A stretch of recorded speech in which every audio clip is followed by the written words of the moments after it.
Well, hello, Sebastian. Thank you so much for joining us today on Behind the Tab. Welcome. I wanted to give you an opportunity to just start by talking about Tenzo's origin story. Like, how did you get started? Yeah, thank you for having me. It's yeah, great to be here and very happy to share a little about Tenzo.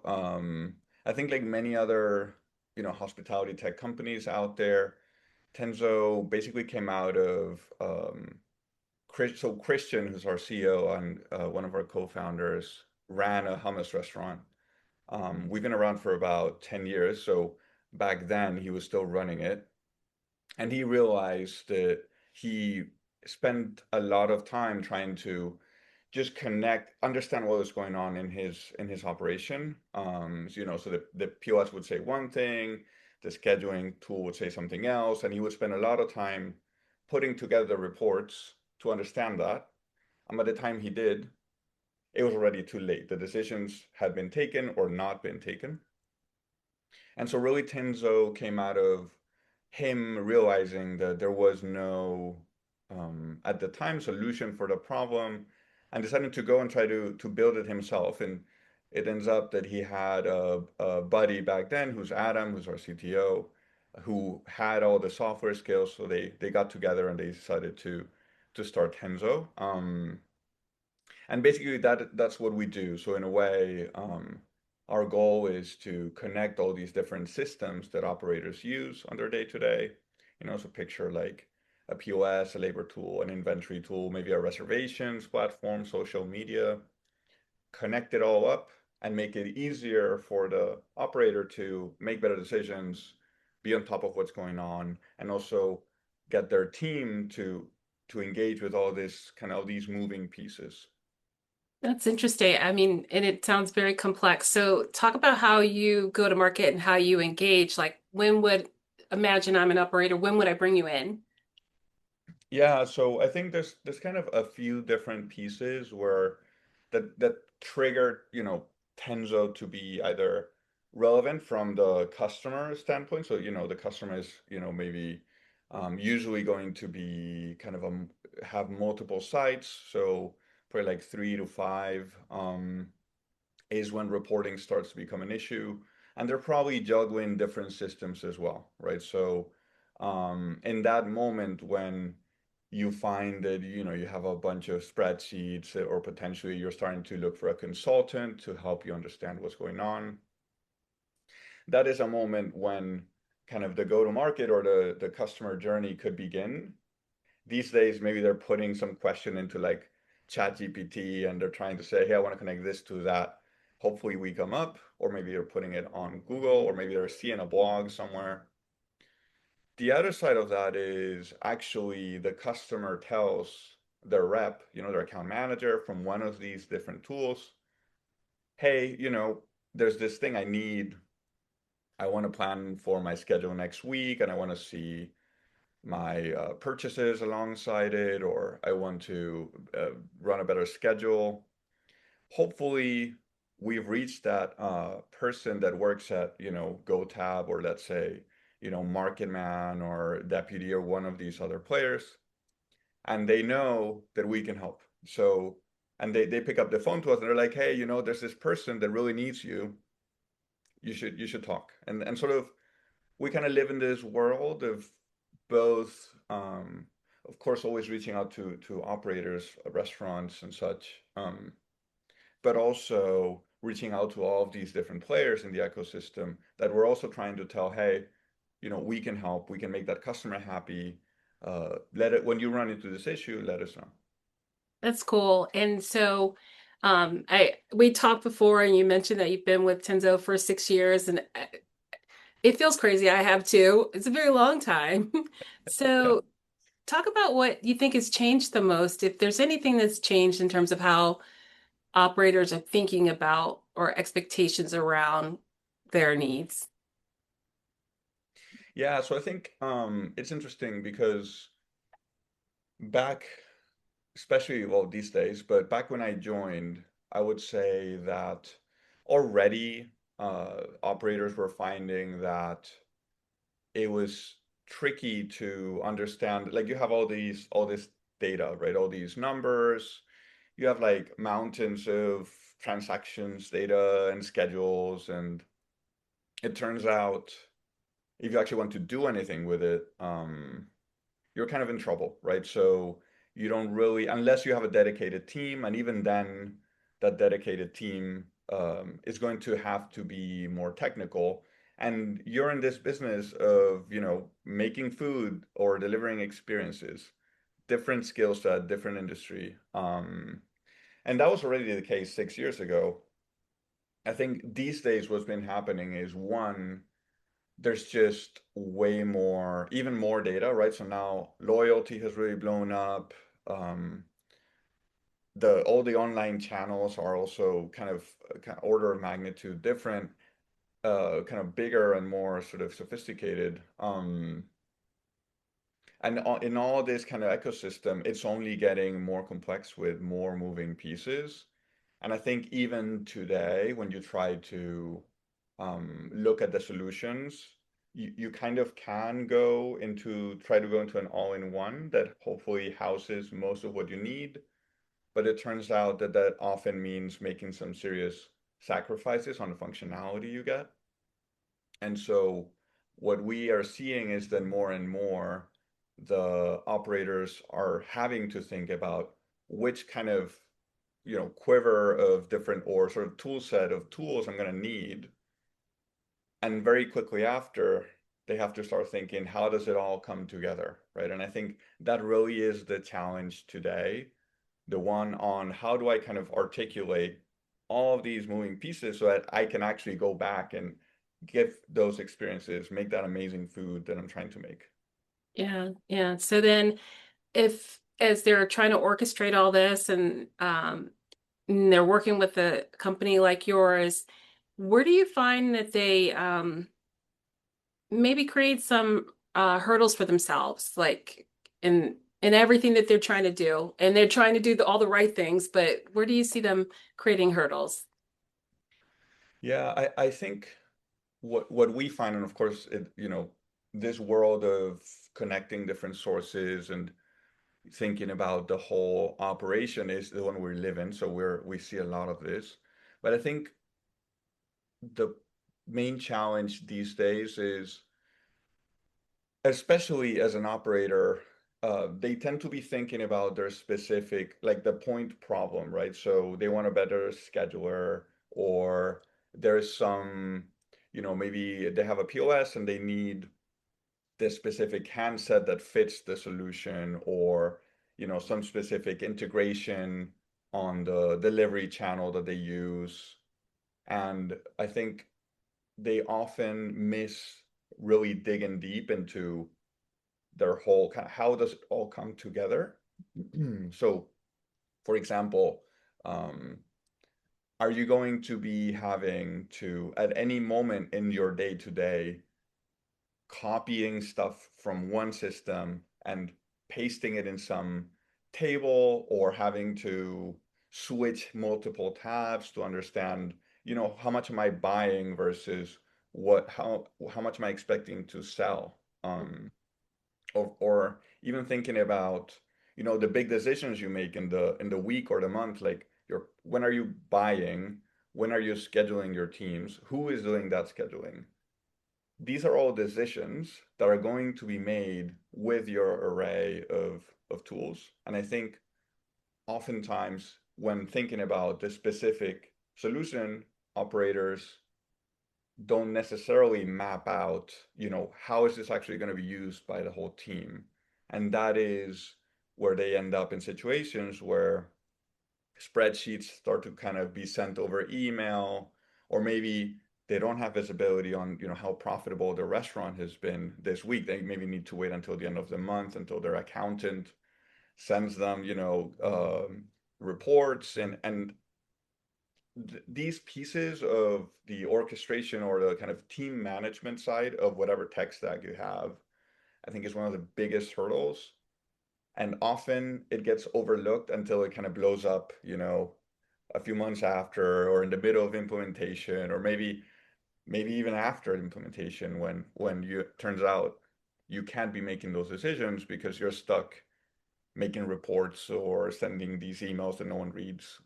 Yeah, it's too late at that point. So just backing up a bit, if you can educate me about exactly what Tenzo does, because you Yeah. talk about connecting things, but then also we talk about data. So can you just kind of explain what Tenzo does?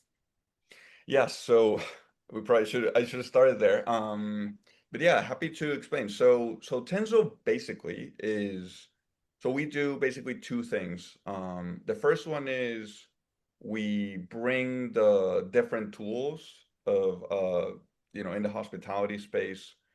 We integrate them, we make sure that all the data is flowing, that it's all kind of clean and consistent, and that it's coming into a single system. So um, we're making sure that all the pieces are talking to one another. And then what we do is we create essentially the right report for the right person. So the idea is a CFO or COO, chief operations, or the owner of a restaurant or a store manager, they each are making decisions every day, every week, but they have to be looking at different numbers, right? The experience of a store manager that's making sure they're hitting their budget as they walk the floor every day, they're probably on their phone. They need those three, four numbers. They need to know they're on track. The procurement officer is sitting in an office, maybe in HQ or maybe at the back of the house. They need a whole different set of reports. They need a whole different set of numbers that they need to track. And so what we do is we provide a solution that one connects all these pieces and two gives visibility to these different teams so they can make better decisions. And that's really how Tenzo helps the industry. And kind of the typical case, sort of success story with Tenzo is something like, um, finding that every time a price changes in your supplier and the high value prices, uh, the high value items, you're adjusting the prices on your menu. Or every time you're scheduling your team, you're doing so according to your plan. So you're improving your labor efficiency week in, week out, right? It's not like, oh, the really good general manager missed a week, so now our schedule is kind of all over. What we're doing is making sure that every time something looks kind of out of place or there's a number that doesn't quite fit your goals, we're catching it, we're notifying the right person, and they're making a better decision, right? And this is really how Tenzo helps. It's very flexible, so there's a million examples. It really depends on the business and the customer, but really that's what we're trying to do. So imagine I'm in a restaurant. Each individual role is working in its own silo in its own system. Mhm. Tenzo connects all these things, and then it provides an interface for leadership, management, finance people, accountants, all of them to be able to pull their own view of what information they need. Is that a good way to describe it? Yeah, exactly. So you could be getting you could be pulling up your phone and have for at the end of the day kind of the notes for the day that were taken by each store manager. Did they hit their metrics or not?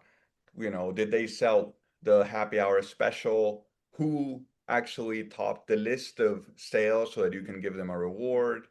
And this can all be coming in through your phone. It can also be on your email. It's pretty flexible. So Yeah. the idea is it's hitting each of these teams with the right numbers so that they hit their, revenue goals or efficiency goals or, whatever kind of metric they're trying to hit. Yeah, and maybe we can talk a little bit toward the end about how you onboard people because I'm very curious about that because I understand I can imagine maybe you guys figured out how to make it really easy, which would be amazing. Yeah, Um, it can be it can be depends it really depends on the customer, on their size and what their goals are. We generally try to keep it as simple as possible and find that less is more. But it depends. And some customers really know exactly what they need and they go really deep and that works for many people as well. yeah, So, but yeah, that's awesome. onboarding, yeah, always exciting. So then I want to ask, just to give you a chance to kind of tell us a full story, like an end to end. So can you give us an example of maybe an insight that you had helped an operator achieve through Tenzo, like and how that impacted their business? Yeah, so I think maybe a good example of this could be I think maybe a simple one, which is and I might need to go because I can remember the exact numbers on how much they saved, but we have a case study on a great customer called Nona, and basically this is a customer that was trying to better understand how they were planning and trying to be more efficient in their purchases and their menu management. And basically one of the reports, so in that case specifically, our goal was to understand what are there any sort of outliers, like are they missing anything in terms of how they're buying and how they're planning ahead?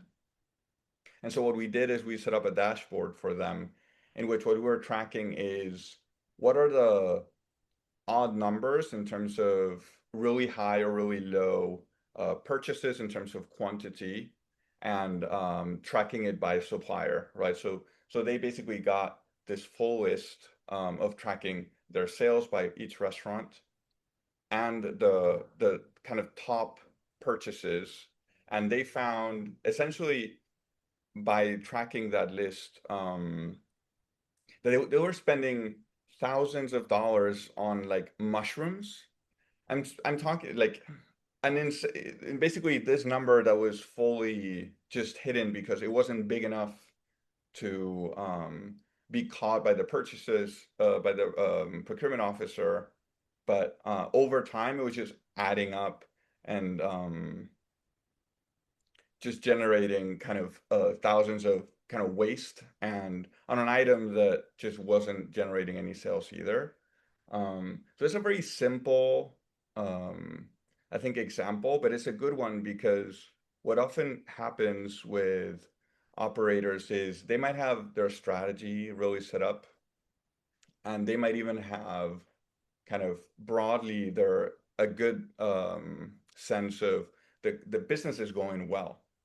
But by being able to get visibility in a very easy way on all of these outliers, you can start to find, hey, where can I improve 5% on my food costs? Or which recipes am I really driving profits on? And you get a list, and it's very easy to then see, okay, these 5 to 10 items, I can, by fixing this, it's instant profit right on my bottom line. So I think that's just a simple example of a way of just bringing that visibility and connecting the systems, letting you track the kind of these outliers and quickly making a decision that's saving you, thousands of dollars by just understanding what the problem is and the exact symptom or what's causing it. Yeah, I think that's really fascinating because typically what you'd find with a disconnected system is the time that it would take to analyze the different reports. By the time you complete the analysis, you've literally lost the forest for the trees and you can't, so having it all in on a single interface can be really powerful. And I can imagine whoever your customer was is pretty excited when they saw, oh, it's like, aha. Yeah, exactly. And it's interesting because you can kind of, once you start thinking about these decisions, like, hey, I need to look at my suppliers and my recipes and just keep an eye on them, then you sort of it's a moving target, right? So you're solving the first line of challenges and then the next one, and then you're really just setting up a way to keep an eye on it so that whenever something is unusual, it gets flagged. But otherwise, it's kind of a solved problem, right? You've built a system to take care of a problem instead of having to, because a really smart manager or a really talented operator, they'll find the problem. But they just can't clone themselves, right? So to an extent, we're helping them sort of find these issues and then solve it through a system or kind of an operational process instead. and that's really where we're helping. No, that's awesome. And if you want to share the link to that case study, I can put it in the notes. It would be great to be able to share that. So I think we're about to wrap up. I do have a question after this, but if you had to think about, from an operational standpoint and the people who listen to this, if to give them like a challenge over the next 30 days, what would you recommend they do around this particular problem set over the next 30 days? Yeah, I mean, I think it's an easy one. This is very top of mind for us, but I would say go take a look at how long you're spending on those spreadsheets.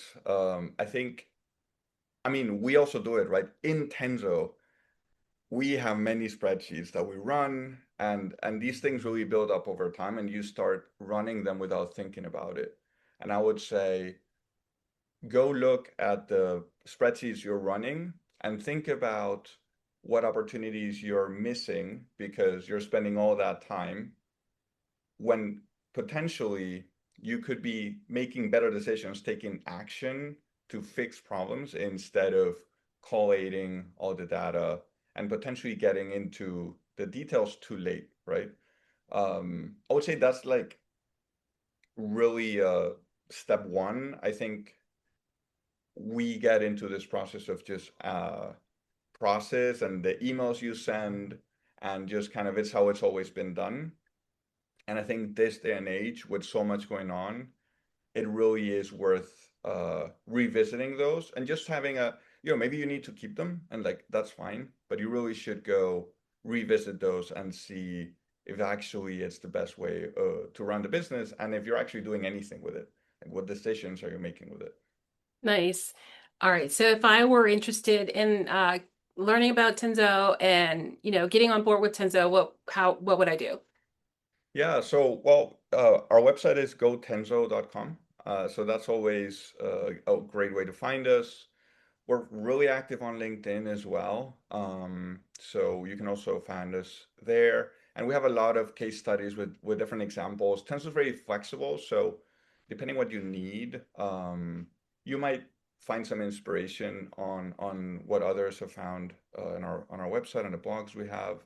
And maybe one last idea is hopefully, go talk to your rep at whatever partner you're working with and maybe you can ask them, and hopefully they also know about us, and they can recommend you that you Very talk to them. nice. Uh, Very nice. Well, thank you so much for taking the time to do this. I always, from a marketing standpoint, I live in this world of data and having so much to analyze that you spend all your time analyzing and not doing, which yeah, is really counterintuitive. So I'm so excited that we're able to offer this as an integration for our customers and offer you guys as experts in this category because it's growing. We didn't even use the AI buzzword, so we got through a whole podcast without talking about AI. We're just going to I'm glad. assume there's some AI built in. Yeah, we are taking some initial steps to basically help people understand sometimes even what questions to ask, like kind of a starting point, and using AI to help them find that. We, but yeah, I think there's a lot that we do, and of course we have stuff coming up, and we'll be talking about it in the coming months. But yeah, I feel like there's enough talk of AI everywhere for it. We don't need to Yeah. uh, go on it too. All right. Well, thank you so much, Sebastian. You have a great weekend. Thank you, Patricia. Thank you Take for the care. opportunity to be here. Awesome. Bye bye. Bye.